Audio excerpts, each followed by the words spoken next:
And welcome to this episode of the Selling Through Partnering Skills podcast, where I'm delighted to be joined by Sam Dunning.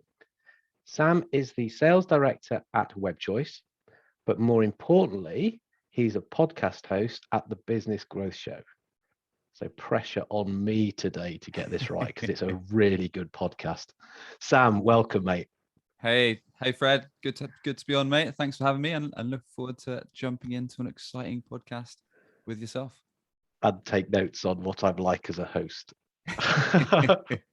Make a note to yourself. Do not do what Fred did then. It was rubbish.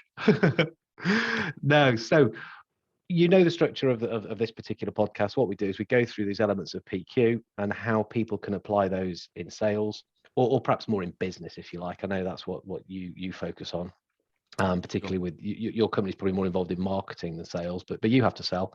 And you've That's right. interviewed loads of folk that are experts in this, and you have your own opinions. I've been on the receiving end of a couple of those, which has been quite fun. So let's start. Let's start with the PQ element of trust. And what are your thoughts on how people or salespeople in particular can build that and use that? Yeah. So trust. So I suppose what comes to mind straight away when it comes to sales is I'm a big believer in that discovery is probably one of the most important parts of the sales process. So when it comes to trust, so building it is so important, right? So a lot of people say as a salesperson you need to be liked. I used to think that. Then when I realized trust was about 100 times more important, I stopped believing that. Like being liked is cool. Being trusted is way better. You're not necessarily going to win a deal from someone that likes you. If they trust you with their business, that to fix their problems, to solve their issues, to make them more revenue, to save them more time, then they're more likely to do business with you. So when it comes to discovery is a big thing for me, mainly because I'm lazy and we get a lot of our leads inbound, whether that's through our own website, through our marketing, through our SEO, through our paid ads, through LinkedIn. We're fortunate that I don't have to sweat my ass off cold calling anymore. So I get to run a lot of discovery calls most days with prospects. So one of the best ways that I've found to build trust pretty fast is using an upfront contract.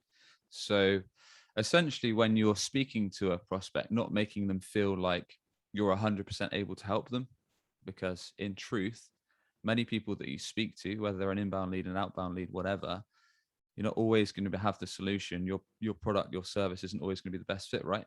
So in my case, just being perfectly clear that, look, hey John, I'm really looking forward to chatting to you today. I want to ask you some questions about kind of the problems that you've mentioned or the service you need. And I'm sure you can have some questions for us too. But at any stage, if you feel that the solution or what I'm talking about isn't a great fit, are you okay to tell me so? And they'll always say, yes, no problem. And likewise, John, if I feel anywhere along the journey that I'm not the best fit or my solution's not the best fit for you, do you mind if I say, look, I don't think I'm the best match, but I'll try and point you to a trusted partner that I know that can probably help you out. How does that sound? And then you're usually going to say, yes, great. And then you say, look, if neither of us kind of say any reason why we can't do business, is it okay if we spend a couple minutes at the end of today's half hour, 40-minute call discussing what might be a relevant next step? And the amount of people that after this call, in fact, someone I did a deal with yesterday literally said, Sam, you're the only one who kind of took the time to explain that you might not be the best fit. And after we kind of went through everything in detail, we realized we were. So I really appreciate the transparency rather than you just trying to ram a product down my neck. I absolutely love that. Yeah, it's really cool. And what I like so much about it is you said, well, it works. Yeah, take the hassle off of trying to make best friends forever with people. Actually, you probably will like you because of the result of because of the way that you've done that, but certainly the trust element and how you get the conversation running. It's just really cool, really good. That's taking us straight into the next part because you're already talking win-win. You're already saying this is what we're looking for. There's got to be mutual benefit in this. So using that as your launch pad and going into your discovery mode, talk to me a little bit more about how you're doing that and how that is looking for this win-win outcome. Yeah. So do you mean in terms of kind of the questions we ask, or in terms Yeah, of I kind mean, of how we run through how it? would that typically go? Because it sounds like you've really got this sales call or discovery part of the sales call nailed down. It, We it want to is know my more about this. it is my favorite part of the sales process, because I mean, typically with what we're doing, we have a detailed discovery call, decide if we're a good fit, and if we are, we might do a presentation, or we might do a paid audit, or we might do some kind of proposal, whatever that next step is, depending. As with all of us, each project, each solution is going to be a bit different. But usually we want to know, once we've kind of agreed those terms on the upfront contract side of things, then we'd really, one of my favorite questions, depending on the type of lead, is kind of what's actually prompted you to reach out to us? Like, for example, why didn't you go with, if you know other companies in your sector, why didn't you reach out to X, or why didn't you reach out to Y company? And then they might just say, look, because I saw you on LinkedIn, or you called me, or I saw your ad. And then if it was an inbound lead, then I'll always say, well, that's great. I see ads pop up all the time. What was it specifically about our offer that prompted you to take the time to give us a call or fill out our inquiry form?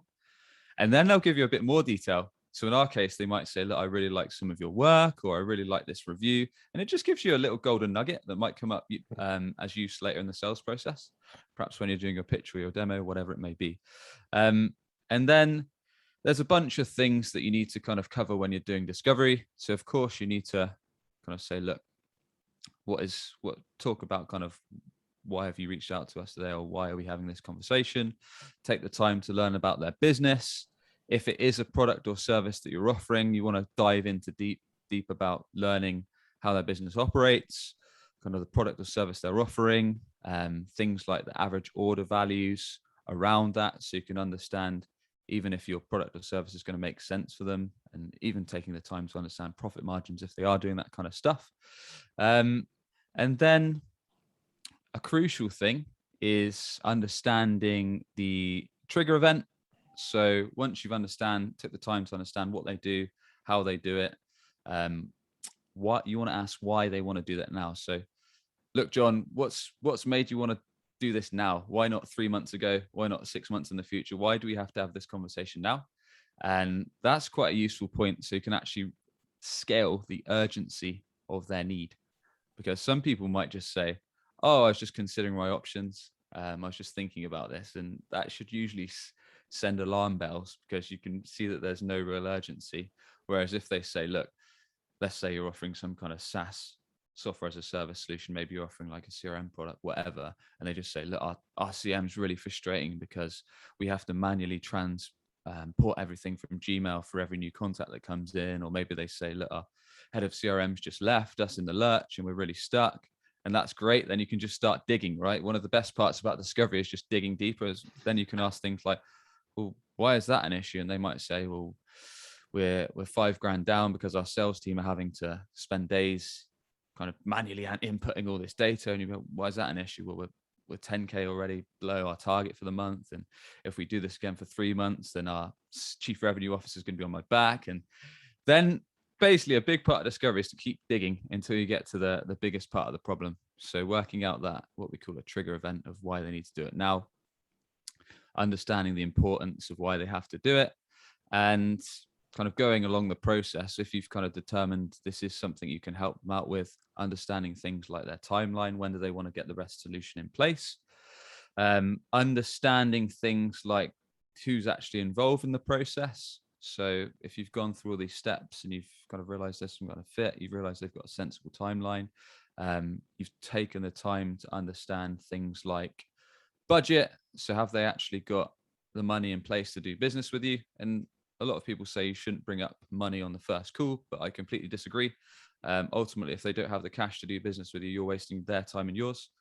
So once you've kind of nailed down a few points and bits and pieces about their problem and their issues, etc., you can do that. And what I should have added is one of my favorite questions to ask before you get to budget, which I have missed, is really good if you're offering kind of a solution that kind of drives results over time. Look, where do we need to get to in, say, 12 months time for you to say working with Sam, working with Web Choice was an excellent move?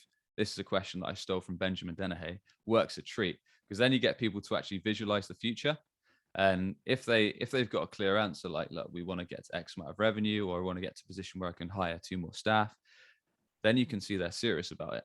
Whereas if they are not too sure, and they can't really give you anything, that's a little bit, again, alarm bells, because they've not really thought about where their urgency for the solution. They can't really see the brighter green future in 12 months. So that question can really give you some good intel. And once you've nailed all these points, you can say, look, based against fixing problem X, getting to this timeline, solving these issues, what have you allocated as a budget towards it?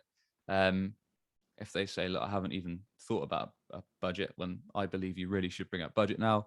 So in my case, I might say, look, typically prospects with these kind of issues spend between X and Y. Can you see yourself falling within that, or is that way off the mark? If they say it's way off the mark, then you can say, well, we should probably end this conversation now, right? Whereas if they say they might battle against you and they might convince you to kind of do business with them, great. Whereas they might say, yeah, that kind of works, then you can carry on the conversation and probably wrap up, depending on how long your discovery call is, just by finding out who else is involved in the project. So as well as yourself, John, who else do we need on the next call, or who do we need to get involved in our second discovery call, or our presentation call, or our proposal call, depending on the sales process. So those are just a few points that I tend to bring up in discovery. I appreciate that everyone's product or service is going to be slightly different depending on what you do and how transactional or how long a sales cycle you've got. Mate, masterclass in consultative selling. Really cool. That's great. And I can hear how you enjoy that so much. I love that piece. I mean, maybe it's just because I'm a nosy git and I love asking those questions and I like finding out about other people. But the mind boggles really that sometimes some people are so desperate to talk about themselves and what they do and all their products and all their services, they miss out on having all this fun, which is understanding about somebody else. Pretty sad, actually, I think. I mean, on those initial calls, unless they've got unless they're perhaps at the lower end of our scale in terms of budget, and I can see that it can be quite a transactional sale, then I might start talking about product at the end of the discovery call, because maybe I think that we can do business with them quite fast, and maybe they're ready to move fast. They need something quite simple. Then I might. Otherwise, unless they really push me for it, I'll just save it for the next call and just spend that time really understanding what they need, if we can help them, how we can fix their problem, kind of how they're fitted on their end, who their decision makers are, budget, etc. And then we can save the rest for our next, whether that's an audit or a demo call, whatever it may be. And then you can talk far more about yourself, funnily enough. And then this is advice I give to salespeople. It's like, don't try and cram everything in. Deliberately spend longer talking about them, knowing that you're not going to talk about yourself. Just make that little rule and say, this is excellent. I actually got quite a lot that either I need to go away and think about, even if you don't, pretend you do, or I want to do a really good job. Just let me prep some stuff, or we need a little bit longer just so I can explain exactly how we can do this for you. Let's set up another discussion. So it makes you discover stuff better if you haven't got the discipline. But you probably have to have the discipline not to carry on asking stuff, because you're finding out more and more and talking about people's businesses. And I mean, I know you generally are interested in people and business and the rest of it. That's why you do a podcast, isn't it?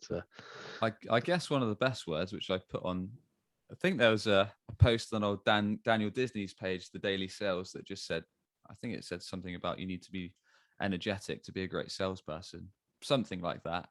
I was just saying trust is more important. Actually, no, what I said was, the post was you need to be well trusted.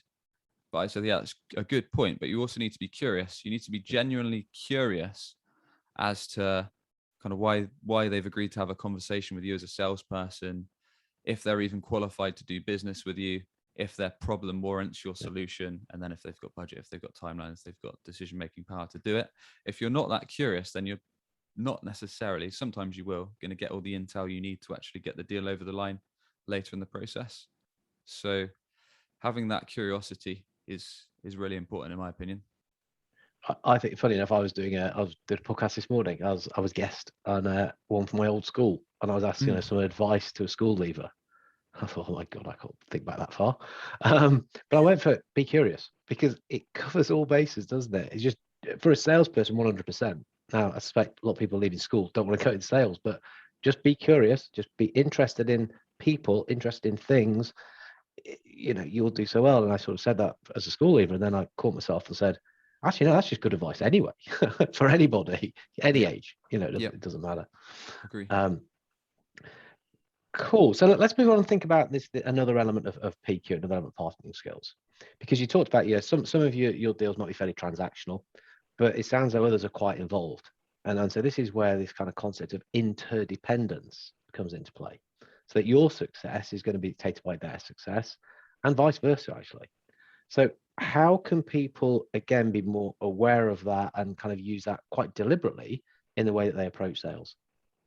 In terms of kind of your success being their success? Yeah, your success is their success. Yeah. So when we start to embark on a relationship, we are going to start to be kind of linked in together in that, if it goes well, it's going to go well for all of us.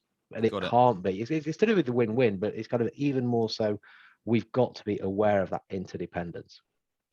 Good point. Okay.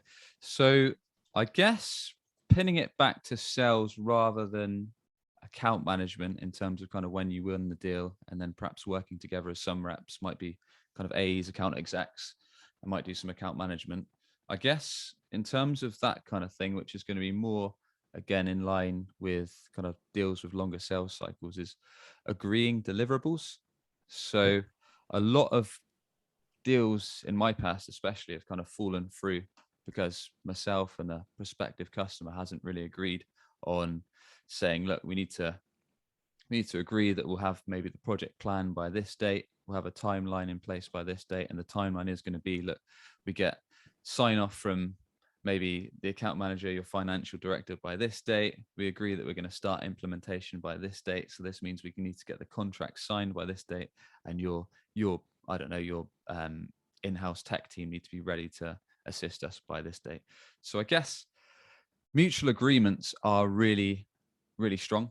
And I'm guilty of this all the time. I forget to ask things like why a timeline's important, or who else do we need to kind of get involved in this. So I guess getting that kind of mutual action plan is really good, because then you can bring it up when it comes to closing out your demo or your presentation or whatever your kind of final step is in your sales process. You can say, look, when on our earlier calls we agreed that we need to have this timeline in place, and we need to have this person ready for implementation, and we need to have delivery ready by this date, otherwise this is going to fall flat because of this.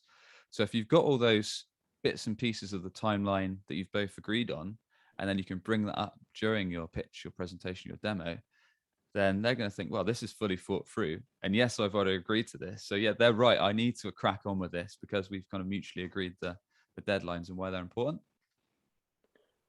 I'm a big fan of mutual action plans.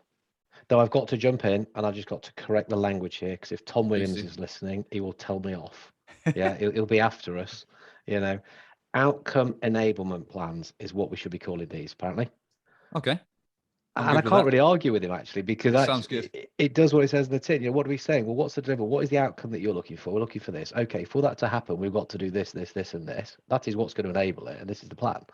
So I get it. We should be calling them outcome enablement plans. The practical means I don't care what people call them. I do them though, because they make a Yeah. massive difference. And from the customer point of view, again, well, I can trust you better because it looks though you're building your credibility. I feel more comfortable. I feel safer. There's a I think we're missing a big trick if we're not using these whenever we possibly can, to be honest. Yeah. So, Yeah, I completely agree. so outcome enablement plans. I So you remember need to that be one. picking he's on a mission. Tom's great, but he's on a mission. So yeah, get him on your podcast. Get him on your podcast. Why not? And start calling them mutual action plans. See where that Yeah, goes. just to frustrate. And they'll go, you've been talking to Fred. Okay, so I think you used this word earlier, which was transparency. And that's how I now refer to one of the elements of PQ. Now, originally, Steve Dent, when he put this stuff together, he talked about self-disclosure and feedback. So giving a bit of information about yourself, but also giving feedback to the customer. So we could define transparency in different ways, but I like that because it sits with that original element of PQ. So again, how can we do that? Why should we be doing that? Yeah. In terms of being transparent with prospects, with Yeah, customers. transparent customers. But I mean, again, I don't mind if you're talking, and it sounds like you think about pure sales and account management, all those different things. I lump all of this stuff together because a Gotcha. lot of the guys that would listen to this are probably full cycle. They'll be looking after the customer, soup to nuts, if you like. So Yeah. Yeah. Yeah. just thinking generically. Yeah, I suppose there's a few angles to kind of being transparent. Is one, we could bring it back to discovery just to say, look, really on in the sales process, making sure that your customers clear, or your prospective customers clear rather, that you're not always going to be the best fit. So laying those cards on the table early doors helps with building trust, helps with building transparency. In terms of later on in the sales process, I guess not cutting yourself short. So I've certainly made the mistakes of kind of getting deals over the line just to kind of hit targets and get cash in the bank, as it were, and get a bigger commission check, just so the customer might, for example, during the pitch say, look, can you sharpen your pencil on the price, or can you do the timeline in half the time, or can you add XYZ features, and just saying yes, yes, yes to close the deal. Then you tell your sales manager, or you tell your implementation team, what the bloody hell have you done? Like, we're literally cutting our nose to spite our face. So rather than just trying to do the deal there and then, you might say, well, look, this is a new request. Give me some time, give me a couple hours. I'm going to go back to the team. I'm going to have a chat through with them, and then I'll come back to you. Let's perhaps book a call later this afternoon, rather than just trying to get the deal done there and then, because I've done that many times. And people will respect you for being open with them, rather than It's trying to funny rush. how that's changed. Now your role has changed. Now I co-own a company. I can't really get away with that. No, but Yeah, it's, in some ways you could get worse at it, because you could. could be always looking at the numbers, and it's like, yeah, we'll do that, we'll do that. That's true. That's true. Anthony Calduris talks about future sell, don't future sell. And when he Mm. said that, I went, no, of course you want to talk about the future. That's what the whole point of selling.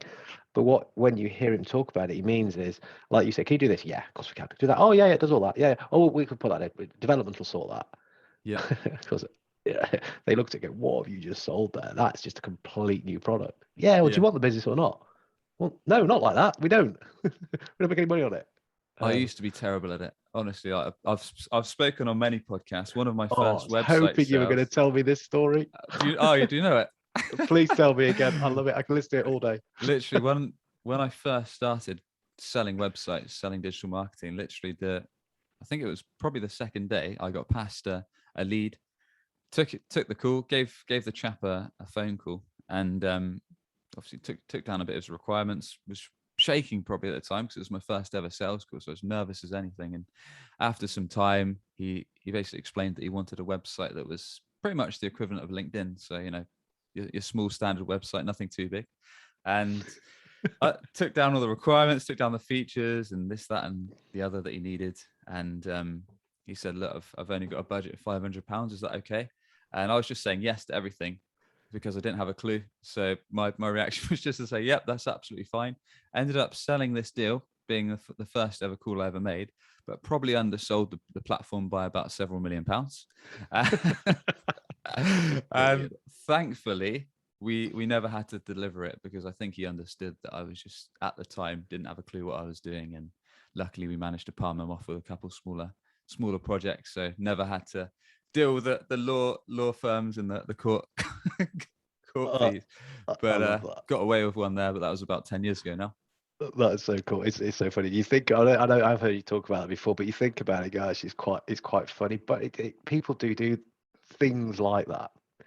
Yeah. Okay, what about feedback to customers? So the way I often see this is that sometimes we've got to, we get involved, and you've been involved in bigger projects, and you're working with a lot of customers long term, and you've agreed to do certain things, and they're going to have to do some stuff for it to work. You're doing your stuff. Yeah. They don't keep up their side of the bargain, or they're not doing their work that is needed for this to achieve. Giving feedback to them and saying, hey, look, you're not doing what you said you would do. You can't expect these results if you're not doing this. Yeah. How about doing that? Because I know that some salespeople find that really difficult. It's, you can't say that to the customer. Oh yeah. What's your thinking around that? Certainly, when I first started in sales, I thought you had to be kind of fully polite to customers, which there's no reason why you shouldn't be polite, but you've also got to get to the point, and people will respect you for doing that. Well, most will, and if they don't, then are they really someone you want to be doing business with for the long term?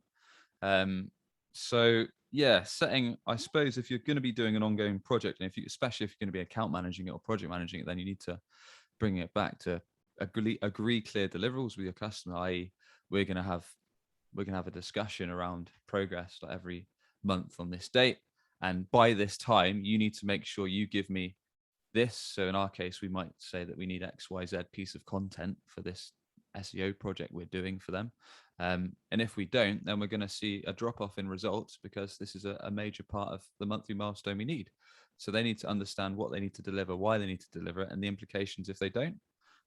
So then when it gets to halfway through the month, and this could apply to anything, um, you've got to say, look, well, we haven't made the progress that we wanted to, because you haven't held up your side of the bargain.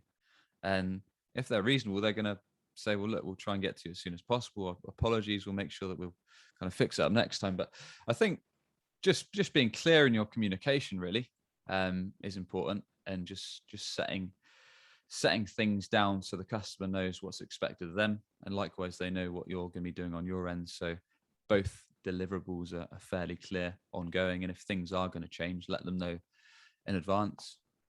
Whether that's kind of timelines creeping over or whatever it may be, the earlier you can let them know, then the softer the blow will be. Yeah, there's a theme coming out here, mate, which is about upfront, pre-framing things, from the outset, the very first conversation you have, to we're starting this project, these are things we're going to need to do. We're just being dead clear about it. We're not trying to hide stuff, just being obvious about it. And again, it comes across, it's just very honest, and it's just kind of, yeah, that works. And why would somebody not want to work like that?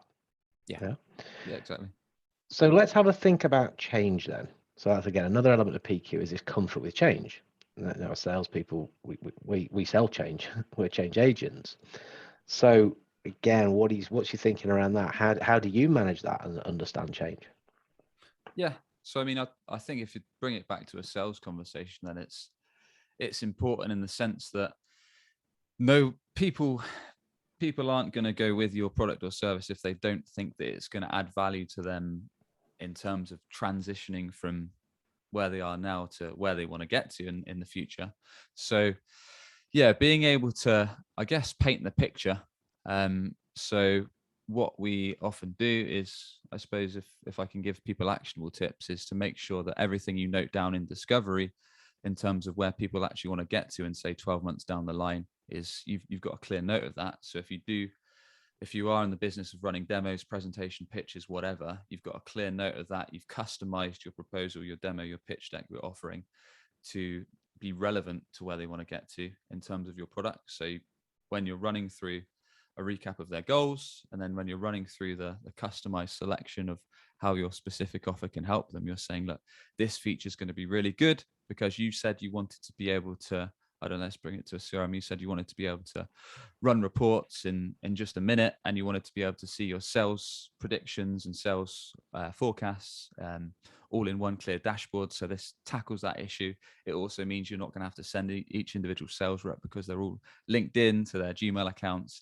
And you can feature that because you said that was really important, because you're wasting a lot of time with manual entry and manual reports and all that good stuff. So if you can tie that in and show how you're making change, I guess that's always one of the most impactful ways of doing it. Yeah, so tie it back and show why you're doing it, how it's impacting it. It's kind of what you wanted. That's why we're doing that. Yeah. And just respecting that people do, we find change difficult.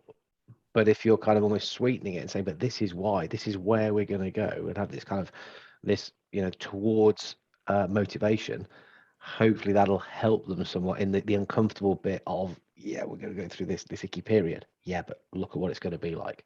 Yeah. And another, I mean, one of my favorite things when you're doing, I know I'm talking a lot about presentations, but that's because I run quite a lot.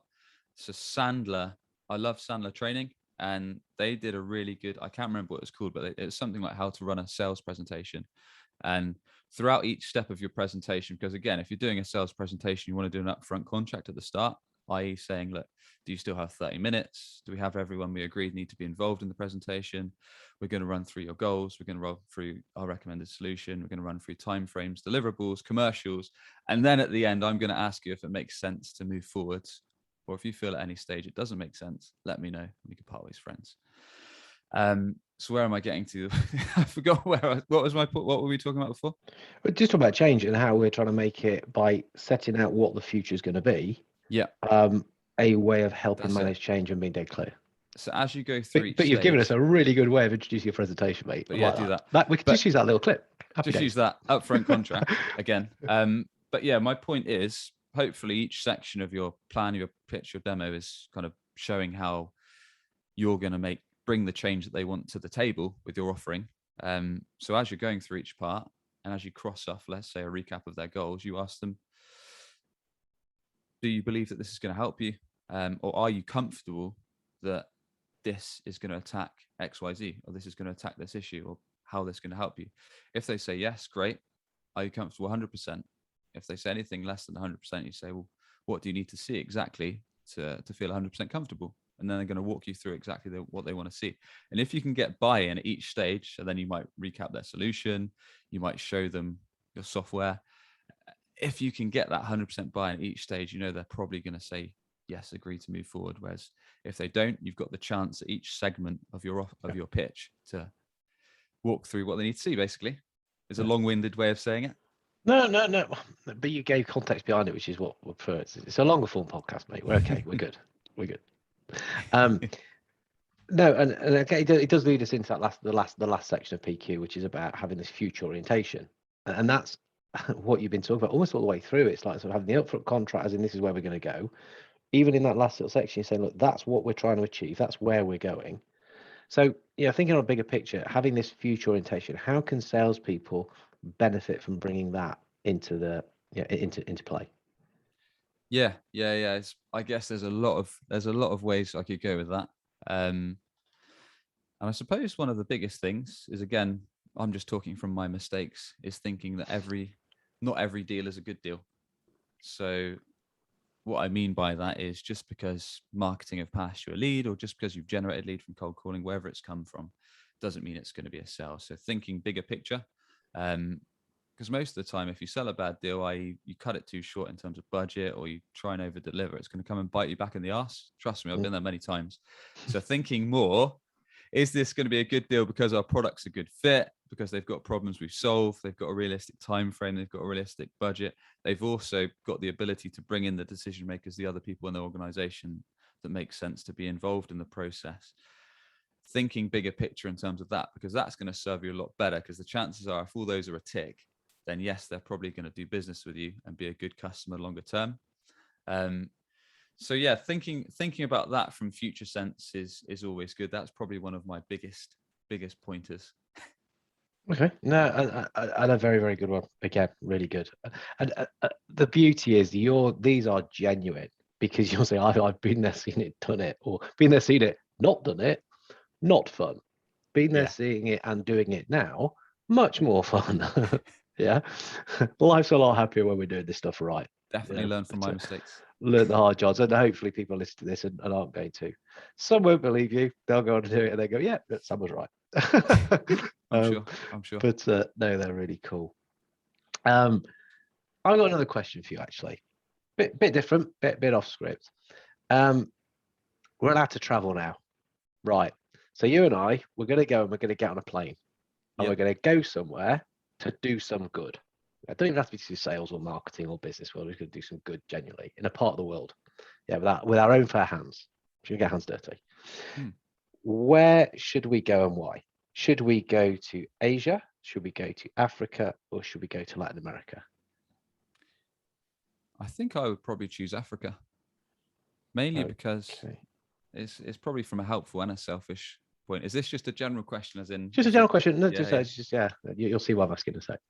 I think I'd pick there, in the sense that I'd like to do some, like, if I could take a month or so out, go with the missus, and if we could bring the little one along and do some charity work, help some people put together houses, whether that was maybe some communication work in the schools or whatever good we could do. I think that'd be an awesome experience. And at the same time, we love traveling anyway, so it'd be awesome to go over there and see sights. And if you can do some good at the same time, that'd be pretty epic. Cool. Well, we can't do that quite yet, but what I am going to do is to say thank you for giving your time and sharing such sort of stories with us. I'm part of B1G1. I'm a member of that, which is Business for Good, which is a really cool way for having impact in part of the world, or different parts of the world, based on the Sustainable Development Goals, the UN Sustainable Development Goals. So I will, on our behalf, on your behalf, my behalf, put a donation in to do some kind of good with a project over in Africa, and I'll look to see if on their website they've got something about house building. And maybe we'll get over there at some stage and be able to do it with our own fair hands. Awesome, man. Well, send my me a thank you link. I'll for do a doing that. donation too. Oh, cool. I'll send you B1G1. It's a really valuable thing. Cool, man. So, mate, thank you so much. How can people get in touch with you? Because you've very subtly, actually wasn't even subtle at all, talked about some of the good stuff that you can do. And I know you do good stuff and you do deliver results, and just having a discovery call with you would be great. How can people get in touch with you? Where can we find you? Yeah, and unfortunately, I can only relate my sales stories back to myself, really, or other people I've stolen tips from on the podcast. But yeah, I mean, if you're probably not, you're probably just looking for sales tips. But if you are perhaps you run a business, perhaps you're involved in marketing a business, or perhaps you support your marketing team, and perhaps you're feeling frustrated that your website is failing to generate a steady flow of sales leads, or every time you search your product on service or on Google, you're nowhere to be seen. You always see your competitors ahead of you. So if you're getting any of those problems with your Google rankings or your website failing to produce results, give us a shout. It's webchoiceuk.com, and we'd love to chat to you. Otherwise, if you want to check out my podcast after you've checked out Fred's, it's a business growth show, and we get business leaders on, and I also do solo podcasts, and we basically provide actionable tips across marketing and sales to grow your business. It's business growth show. Yeah, we'll pop a couple of links in the note. We'll put a link. Is it episode 98, 99? Something like that. I think I just missed out on 100. Did you? I was gutted. Maybe next no, time. we'll put your thing. No, you do a load of good stuff. And the joking part is good. I think about 50% of those are pretty much sales podcasts anyway. Yeah. And a salesperson to have an idea of marketing and that other stuff that's going on does no harm whatsoever. Yeah, Agree. and Completely even agree. learning how to deliver a nice little pitch like that when put on the spot, like you just did, because that was really cool, mate. Practiced. I know it was, because that's how it works better when you know what you're going to say when you're given an opportunity to do it like that. So look, you're teaching us right to the very end. Really appreciate that. Cheers, man. Appreciate you having me on. Pleasure.